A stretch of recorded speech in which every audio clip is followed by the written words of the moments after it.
Catéchèse 139. Gospel, Matthieu 11,28 à 30. Venez à moi, vous tous qui êtes fatigués. Aujourd'hui, nous pouvons en apprendre davantage sur la douceur de Jésus, comprendre la façon d'imiter notre modèle.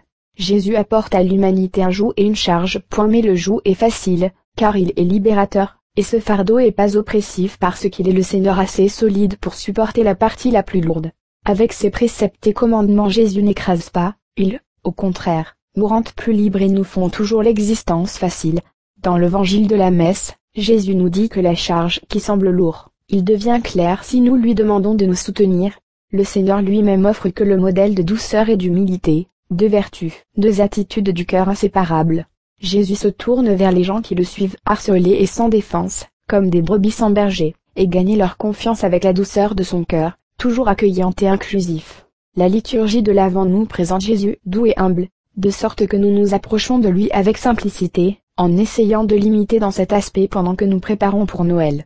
Alors seulement nous pouvons comprendre l'effet de Bethléem, alors seulement pouvons-nous faire en sorte que ceux qui marchent à côté de nous accompagnent nous jusqu'à l'enfant Jésus. Dans un cœur doux et humble, comme est celle de Jésus, les âmes commencent avec confiance. Là, dans son cœur très aimant, les multitudes trouvent refuge et de repos. Même aujourd'hui, il est de lui que les foules se sentent fortement attirées, peut-être inconsciemment, et il est en lui qui peut trouver la paix. Bonne prière à tous. Gospel, Matthieu 11,11 à 15. Il n'y avait pas l'homme plus grand que Jean-Baptiste. En ces jours de l'Avent nous a introduit à la figure de Jean-Baptiste comme un modèle de vertu à imiter, comme une figure choisie par Dieu pour se préparer à l'arrivée du Messie. Avec lui ferme l'Ancien Testament et vous atteindrez le seuil du Nouveau. L'Évangile nous fait penser que l'Église souffre la violence par les puissances du mal, de la souffrance et de la violence que l'âme bien tous les jours, sujette au péché à la suite de la chute de nos premiers parents, pour suivre les étapes du Seigneur dans cette vie, puis le contempler éternellement dans le ciel. Il sera nécessaire que nous nous battons constamment, jusqu'à la fin de nos jours. La vie chrétienne n'est pas compatible avec le bourgeois, le confort et la tiédeur. L'Avent est un particulièrement bon moment pour nous examiner sur la façon dont nous luttons contre nos fautes et nos passions, contre le péché, contre le mauvais caractère. Ce combat est le courage de combattre leurs propres faiblesses et les misères, le courage de ne pas cacher leurs infidélités, une hardiesse de confesser la foi, même lorsque l'environnement est hostile. La lutte que je nous demande vers le haut pour la vie, et surtout l'esprit dans ce temps liturgique est exprimée à plusieurs reprises dans environ une forteresse. Les résolutions ne doivent pas seulement faire, mais vous devez également suivre. Lorsque nous déterminons à accomplir des actes de piété avec une précision délicate, sans les retourner pour une raison quelconque et sans les rendre dépendants de l'état d'esprit du moment, ils se concrétisent dans la façon de vivre la charité, le désir de corriger les aspects désordonnés de caractère et nous nous efforcerons de multiplier les petits actes de bonté, de bonne humeur, l'attention aux autres. Vous commencez à combattre les petites choses à devenir fortes dans les grandes choses. Bonne prière à tous. Gospel, Matthieu 21,28 à 32. John est venu et les pécheurs doivent croire.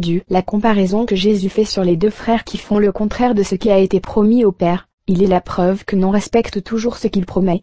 Tous les catholiques sont appelés à travailler dans la vigne du Seigneur, mais peu d'entre elles sont cohérentes et répondent à leurs bonnes œuvres. Il convient toutefois de noter que cette parole est donnée par le Seigneur en particulier aux évêques, prêtres, religieux, fils. Va maintenant travailler dans la vigne. Telle est la mission de ceux qui ont la vocation et est appelé à quitter tout, absolument tout, pour se consacrer à des choses de Dieu. Le travail dans la vigne du Seigneur est à temps plein, mais peu sont ceux qui consacrent leur vie inconditionnellement à Dieu. Braves prêtres et religieux et il y a et ce sont le paratonnerre de tant de complots contre l'Église de Dieu. Je suis avec leur vie de pénitence, le renoncement et la contemplation. Il y a aussi beaucoup de laïcs qui ont compris la valeur de la prière du cœur et de se consacrer aux choses de Dieu avec abandon complet. Ils continuent de travailler et de vivre dans leur famille, mais l'esprit et le cœur ont toujours tourné vers Dieu. Même quand ils sont engagés dans des activités parmi les plus variées, doit faire toute chose pour l'amour de Dieu et chaque œuvre devient prière. S'il vous plaît faire non seulement avec les prières traditionnelles et celles du cœur ou spontanées, la vie peut devenir une prière si vous purifiez l'esprit des pensées humaines et inclinations pécheresses. Ce chemin est difficile et merveilleux, parce que tous les efforts qui vous emmènent recevoir grâce et un éclairage spécial, capturant l'esprit de Dieu et de la vie et la joie même dans les tests. L'exemple donné aujourd'hui par Jésus montre que seulement les promesses ne vont nulle part. Les promesses des gens bons et honnêtes sont retenues parce que leur intention droite les exhorte amoureusement à mettre de côté toutes ces choses. Ne sont pas importants et éphémères d'observer les commandements.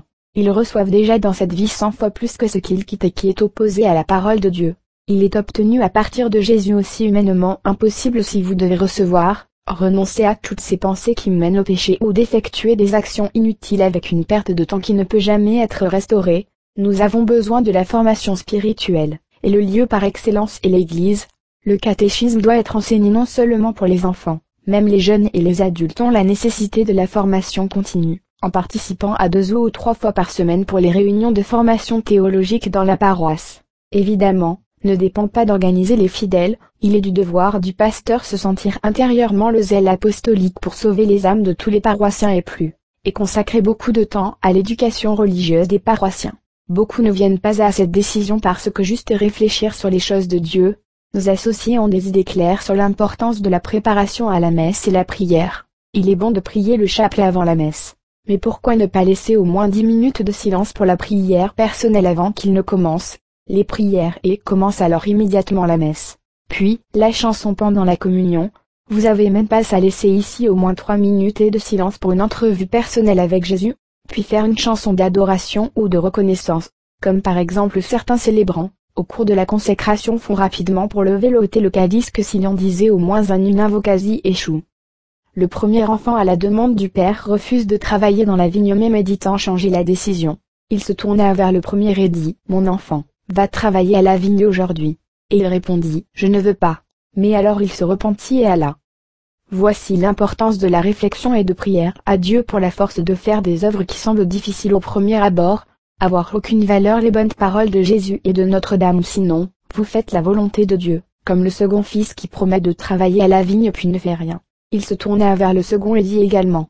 Et il répondit « Oui, monsieur, mais il ne va pas. » Notre chemin est difficile et nous avons des récompenses quotidiennes, il suffit de penser à l'aide mystérieuse qu'ils reçoivent constamment de Dieu et la protection maternelle de l'Immaculée, qui n'a jamais abandonné ses enfants que chaque jour récitait son chapelet. Bonne prière à tous. Gospel, Luc 7,19 à 23, dites Jean ce que vous avez vu et entendu. L'envoi de 2 disciples demander à Jésus sur son identité, ne signifie pas un manque de connaissance qui avait déjà John le fils Baptiste de Dieu. Et il regarda Jésus qui passait, et dit, Voici agneau de Dieu. Jean 1h36. Cela a eu lieu avant d'envoyer ses disciples.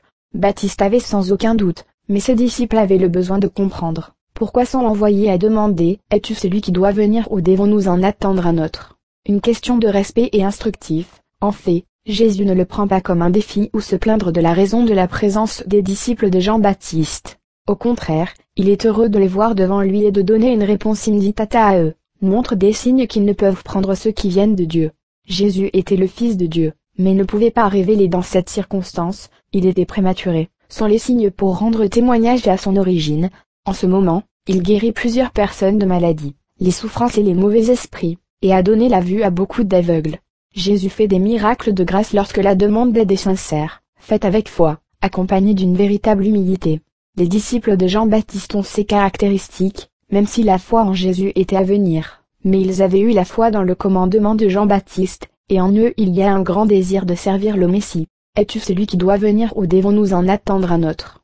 Cette question beaucoup de chrétiens aujourd'hui ne posent pas même si, sachant que Jésus est Dieu et après 2000 ans de signes divins indicibles qui ont donné directement aux croyants, par le biais de sa Sainte Mère, les saints témoins authentiques. Cette question est maintenant encore ignorée par beaucoup qui devraient assister à la vie sainte de la divinité de Jésus. Le grand désir que nous trouvons dans les disciples de Jean-Baptiste, ne se trouve plus dans de nombreux chrétiens à la vie et les intérêts matériels dissipés qui ont préséance sur la spiritualité.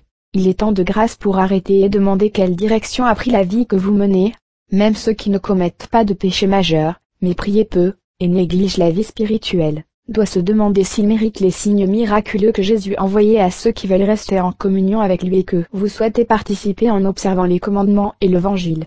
La réponse donnée par Jésus aux disciples de Jean-Baptiste qui sera ensuite le suivre, est également valable pour nous et nous devons réfléchir à ces mots, allez rapporter à Jean ce que vous avez vu et entendu. Les aveugles voient, les boiteux marchent, les lépreux sont purifiés, les sourds entendent, les morts ressuscitent, les pauvres ont les bonnes nouvelles. Ceci est Jésus, lui seul fait ces merveilleux et non les clairvoyants faux et des escrocs qui prétendent être les apôtres de Dieu. Aujourd'hui commence la neuvaine à l'enfant Jésus et ces jours-ci, il est juste et bon de consacrer plus de temps à la prière et à la connaissance du Seigneur. Gracies sont reçues avec une grande facilité quand ils croient en Jésus. Il est cependant pas une connaissance intellectuelle, de même que les démons ont égaré de nombreux théologiens, et la connaissance du cœur qui aime Dieu. La vraie prière doit être informée avant que le cœur. Nous devons prier avec amour vrai. En ces jours de préparation à Noël, nous pensons plus sur Jésus et il sera envoyé à petits et grands signes de son amour. Bonne prière à tous. Gospel, Luc 1,57 à 66. Naissance de Jean-Baptiste. Nous approchons de Noël et nous avons encore un peu de temps pour en savoir plus sur ce mystère unique et merveilleux.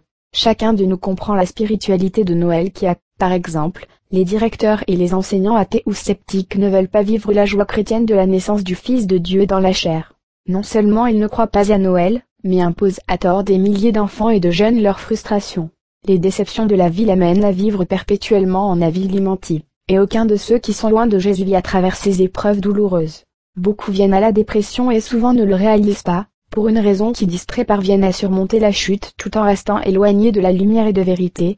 Les athées et les pécheurs loin de Jésus sont constants de douleur. Chaque jour je reste à réfléchir sur leur état instable et instinctif, une attitude qui les amène à commettre beaucoup de péchés et de vivre dans une confusion morale troublante. Jésus veut aussi de les sauver et nous demande de prier pour tous les pécheurs. Chaque jour, je passe beaucoup de prières pour la conversion de ceux qui sont loin de Jésus et, surtout, pour ceux qui vous persécutent. Noël arrive désormais un peu partout ou un jour férié païen, même les catholiques sont trop préoccupés par les préparatifs et quelques-uns sont préparés spirituellement à la sainte nuit en face de la grotte pour adorer l'enfant né d'une vierge, un enfant est bien Dieu. Vous qui remplissez la neuvaine vous êtes prêts et que vous avez à penser que le bébé est né et devient un adulte, il va commencer sa vie publique à travers la prédication fondée sur l'amour, le pardon et la miséricorde pour ceux qui se repentent. Fera grande merveille pourquoi personne avant tout après lui. Vous incarnez Dieu qui est venu pour nous sauver de nous-mêmes. Il est pour nous apporter sa grâce pour nous élever de la condition misérable. Il est très triste de la fête de Noël sans enfant Jésus dans le cœur ou au moins présente dans les maisons où on vient à juste titre ensemble pour partager la joie et des cadeaux. Le plus grand cadeau, même infini, et pas que l'enfant qui veut être né libre dans tous les cœurs. Nous décidons qui sera notre avenir dépendra de nos prières et nos choix de vie que nous faisons. Loin de Jésus reste silencieux comme Zacharia, bien que la peine était sur ses doutes quant à la possibilité de la grossesse de sa femme, mais faire la volonté de Dieu. Il a récupéré sa voix après avoir exprimé par écrit ce qu'il avait demandé l'archange dans l'apparence. Il reste silencieux et ne parle pas de Jésus lors de la recherche d'autres intérêts exclusivement, plutôt ceux qui croient au retour à Dieu, parle avec une langue correcte et aimante. Il demanda une tablette et écrivit, Jean et son nom, et ils ont tous émerveillé. L'instant sa bouche fut ouverte et sa langue se délia, et il parlait, bénissant Dieu. Nous bénissons Dieu aussi souvent que nous voulons avec notre vie honnête et avec des prières d'action de grâce, la louange et l'adoration. Je continue chaque jour à prier pour vous tous, que ce Noël vous apportera ce que vous voulez et bon et sain. Bonne prière.